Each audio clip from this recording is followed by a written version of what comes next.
Canadian യാത്രകളുടെ പുതിയൊരു വീഡിയോയിലേക്ക് എല്ലാവർക്കും സ്വാഗതം. ഇന്നലെ നമ്മളുണ്ടായിരുന്നത് മിസ്കോ ഐലൻഡിലാണ്. മിസ്കോ ഐലൻഡിലെ കാഴ്ചകളൊക്കെ ഉണ്ട്. ഇന്ന് രാവിലെ നമ്മൾ മിസ്കോ ഐലൻഡിൽ നിന്ന് പുറപ്പെട്ടു. ഇനി നമ്മൾ നേരെ പോകുന്നത് മിറാമിച്ചി എന്ന് പറയുന്ന ഒരു ചെറിയ ടൗണിലേക്കാണ്. മിറാമിച്ചിയും ന്യൂ ബ്രൗൺസ്വിക്കിൻ്റെ ഭാഗം തന്നെയാണ്. അവിടെ നിന്ന് നമ്മൾ പോകുന്നത് ന്യൂ ബ്രൗൺസ്വിക്കിലെ ഫണ്ടിബേയിൽ സ്ഥിതി ചെയ്യുന്ന ഹോപ്പ്വെൽ റോക്സ് എന്ന ലോകപ്രസിദ്ധമായ ഒരു പ്രകൃതി അത്ഭുതം കാണുന്നതിന് വേണ്ടിയാണ്. 110 കിലോമീറ്ററാണ് മിറാമിച്ചിയിലേക്ക് ഷിപ്പിങ്ങിൽ നിന്നുള്ള ദൂരം. നമുക്ക് ഏകദേശം 1 മണിക്കൂറും 25 മിനിറ്റുമാണ് എടുത്തിരിക്കുന്നത് കേട്ടോ. നോർത്തേൺ ന്യൂ ബ്രൗൺസ്വിക്കിലെ ലാർജസ്റ്റ് സിറ്റിയാണ് മിറാമിച്ചി.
നമ്മളിപ്പോൾ ചെല്ലുന്നത് മിറാമിച്ചിയുടെ പഴയൊരു ഡൗൺ ടൗണിലേക്കാണ് കേട്ടോ.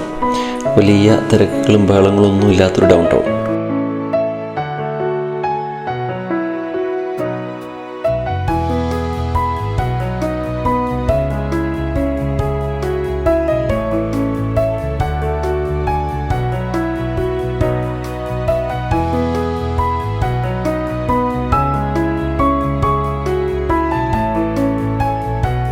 നമ്മുടെ മുമ്പിൽ കാണുന്നത് സെൻറ്റ് മൈക്കിൾ ബസിലിക്കയാണ്. 1903 പണി തുടങ്ങി 1921 പണി തീർന്ന ഒരു ബസിലിക്ക.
നമ്മൾ റൈറ്റ് സൈഡിൽ കാണുന്നതാണ് ന്യൂ ബ്രൗൺസ്വിക്ക് കമ്മ്യൂണിറ്റി കോളേജ്.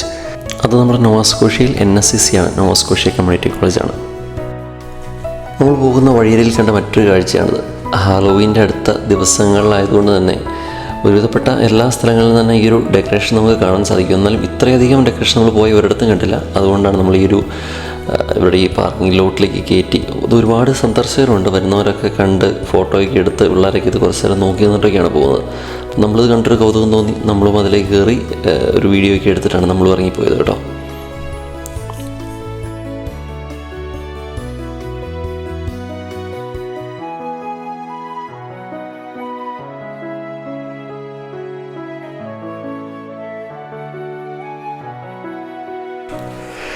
അടുത്ത നമ്മുടെ ഡെസ്റ്റിനേഷൻ ന്യൂ ബ്രൗൺസ്വിക്കിലെ തന്നെ ഫണ്ടിബേയിൽ സ്ഥിതി ചെയ്യുന്ന ലോകപ്രസിദ്ധമായൊരു പ്രകൃതി അത്ഭുതമാണ്. അത് മറ്റൊന്നുമല്ല, അത് നമ്മുടെ ഹോപ്പ്വെൽ റോക്സ് ആണ്. അവിടേക്ക് നമുക്ക് മോങ്ടണിൽ നിന്ന് ഏകദേശം 40 തൊട്ട് 45 മിനിറ്റ് വരെയാണ് സമയമെടുക്കുന്നത് കേട്ടോ. പോകുന്ന വഴിക്കുള്ള കാഴ്ചകളെല്ലാം അതിമനോഹരമാണ്. ഇപ്പോൾ ഫാൾ സീസൺ ആയതുകൊണ്ട് തന്നെ ഇലയുടെ എല്ലാം കളറൊക്കെ മാറി നിൽക്കുകയാണ്.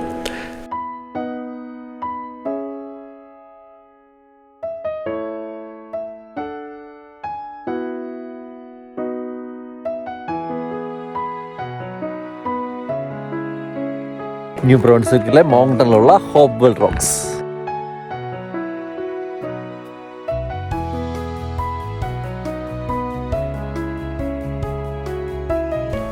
$17.12 ഒരാൾക്ക് ഇവിടെയുള്ള എൻട്രി ടിക്കറ്റിൻ്റെ ഫീസ് കേട്ടോ.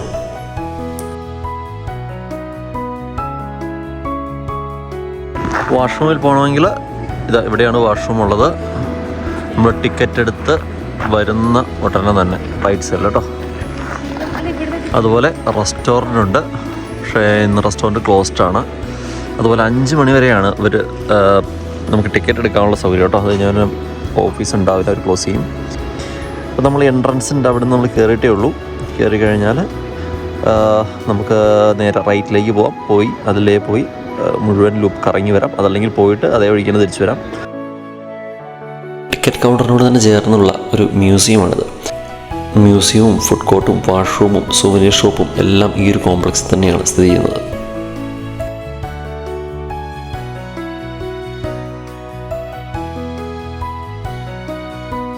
ഒരു സ്ക്രീനിൽ എന്താണ് ഹോപ്വെൽ റോക്സ് എന്നും അവിടെ എന്താണ് സംഭവിക്കുന്നത് എന്നുള്ളത് അവരൊരു സ്ക്രീനിലൂടെ കാണിച്ചിരിക്കുകയാണ്. ഹൈറ്റൈഡ് സമയത്ത് എങ്ങനെയാണ്, ലോ ടൈഡ് സമയത്ത് എങ്ങനെയാണ് എന്നുള്ള കാര്യങ്ങളാണ് അവർ കാണിച്ചിരിക്കുന്നത്. ഫണ്ടി ബേയിൽ ദിവസത്തിൽ 2 തവണ 40 മുതൽ 50 അടി വരെ ജലം ഉയരുന്നുണ്ട്. ലോകത്ത് മറ്റൊരിടത്തും തന്നെ ഇല്ലാത്തൊരു പ്രതിഭാസമാണ് ഇതെന്ന് വേണമെങ്കിൽ പറയാം.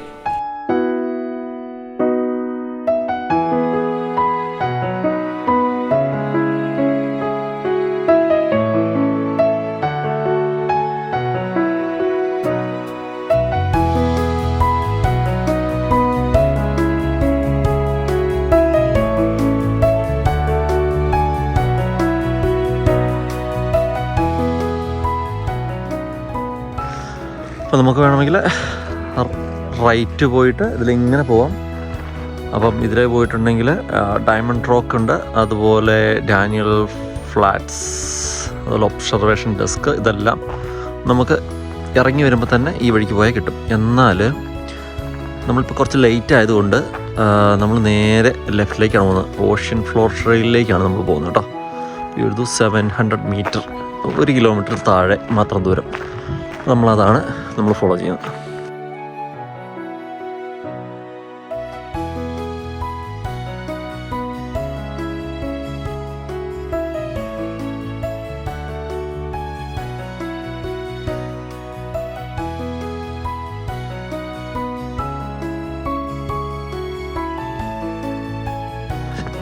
ഓക്കെ, ഇപ്പോൾ ലോറ്റേഡാ അല്ലേ?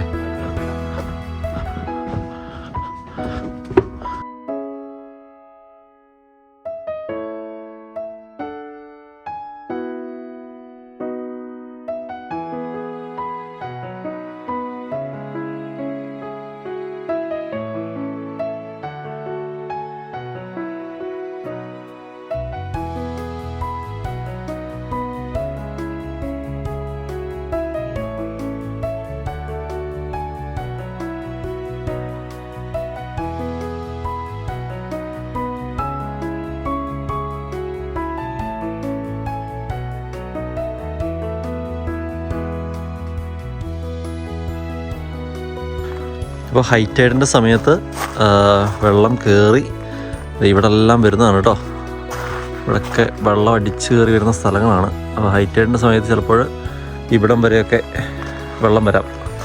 അപ്പോൾ അതുകൊണ്ടാണ് ഇത്തരത്തിൽ ആളുകൾക്ക് ഇതിലേക്ക് വരുന്നതിന് വേണ്ടിയിട്ട് പ്രത്യേകം സ്റ്റെയറുകൾ ഇരുമ്പിൽ നിർമ്മിച്ചിരിക്കുന്നത്.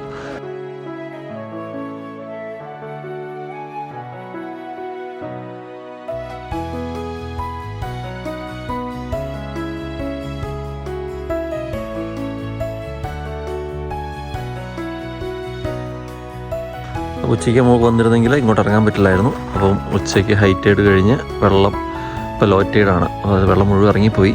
അപ്പോൾ അതുകൊണ്ടാണ് നമുക്ക് നടക്കാൻ പറ്റുന്നത്. ഇത് മുഴുവൻ ചെളിയാണ്, ഇവിടെ മുഴുവൻ വെള്ളം വന്നിട്ട് മുഴുവൻ ചെളിയാണ്. അപ്പോൾ ഇതാണ് വേറൊരു ആംഗിളിൽ നിന്നുള്ള വ്യൂ കേട്ടോ. അപ്പോൾ നമുക്ക് ഇതിൽ നിന്നും വീണ്ടും മുമ്പോട്ട് പോകുക എന്ന് പറയുന്നത് കുറച്ച് ശ്രമകരമാണ്. നമുക്കറിയില്ല എത്രമാത്രം ഇവിടെ ചെളിയുണ്ട് എന്നുള്ളത് നമുക്കറിയില്ല.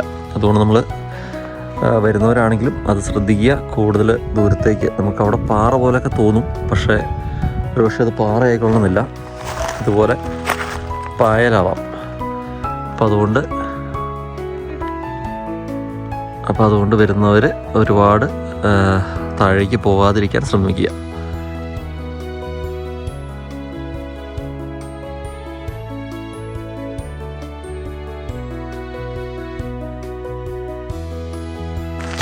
ഇതുപോലെ നമുക്കിതിൽ നടന്ന് കുറേ ദൂരം പോകാം കേട്ടോ. ഇപ്പം ഞങ്ങൾ വന്നിരിക്കുന്ന സമയം എന്ന് പറഞ്ഞാൽ 4:30-ക്കാണ് ഞങ്ങൾ എൻട്രി ചെയ്തത്. 5 മണി വരെയാണ് നമുക്കവിടെ ടിക്കറ്റ് കിട്ടുകയുള്ളൂ, പാസ് കിട്ടുകയുള്ളൂ. പക്ഷേ ഇപ്പോൾ ലൈറ്റൊക്കെ ഏകദേശം മങ്ങി തുടങ്ങി. അപ്പോൾ നമുക്ക് കുറച്ച് ദൂരം നടക്കാം. നമുക്ക് നോക്കാം എത്രമാത്രം കാണാൻ പറ്റുന്നോ അത്രമാത്രം കണ്ടിട്ട് നമുക്ക് തിരിച്ചു പോകാം.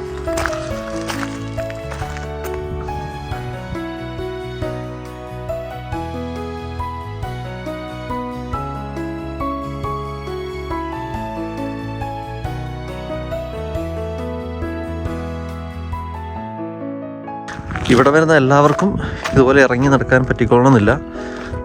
അതിന് മെയിനായിട്ടൊരു കാരണം, നിങ്ങൾ വരുമ്പോൾ തന്നെ നിങ്ങൾ ഗൂഗിളിൽ സെർച്ച് ചെയ്യുക ഇവിടെ മോങ്ടണിലെ ഹൈറ്റൈഡും ലോ ടൈഡും. ഹൈറ്റൈഡ് കഴിഞ്ഞ് ലോ ടൈഡിൻ്റെ സമയത്ത് മാത്രമേ നമുക്ക് ഇതിനകത്തേക്ക് ഇറങ്ങാൻ പറ്റത്തുള്ളൂ. അതല്ലെങ്കിൽ മുഴുവൻ ഇവിടെ വെള്ളമായിരിക്കും. ആ സമയത്ത് നമുക്ക് കയാക്ക് ചെയ്യാനുള്ളൊരു ഓപ്ഷനുണ്ട്.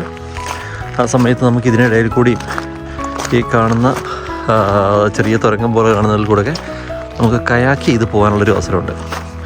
പക്ഷേ നമുക്ക് നടക്കണമെങ്കിൽ നമ്മൾ ഈ സമയങ്ങളിൽ വരണം. ഇത് ഇടിഞ്ഞ് വീഴാനുള്ള സാധ്യത ഉള്ളതുകൊണ്ടാണ് ഇവിടെ പലയിടത്തും ഡേഞ്ചർ എന്നും അൺസേഫ് എന്നും എഴുതിയിരിക്കുന്നത് കേട്ടോ.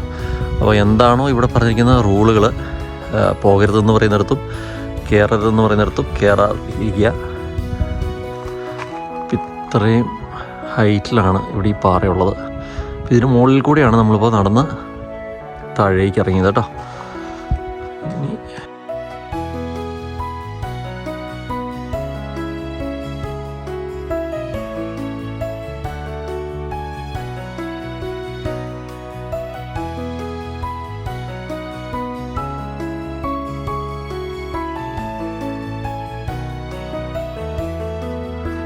ഒരുപക്ഷെ നിങ്ങളിതിനു മുമ്പ് ഇവിടെ വന്നിട്ടുണ്ടാവും. ചിലപ്പോൾ ആ 3 റോക്സ് മാത്രം കണ്ടിട്ട് പോയവരായിരിക്കും കൂടുതൽ. കാരണം ഹൈ ടൈഡിൻ്റെ പ്രശ്നങ്ങൾ കൊണ്ടും ലോ ടൈഡ് അല്ലാത്തത് കൊണ്ടൊക്കെ.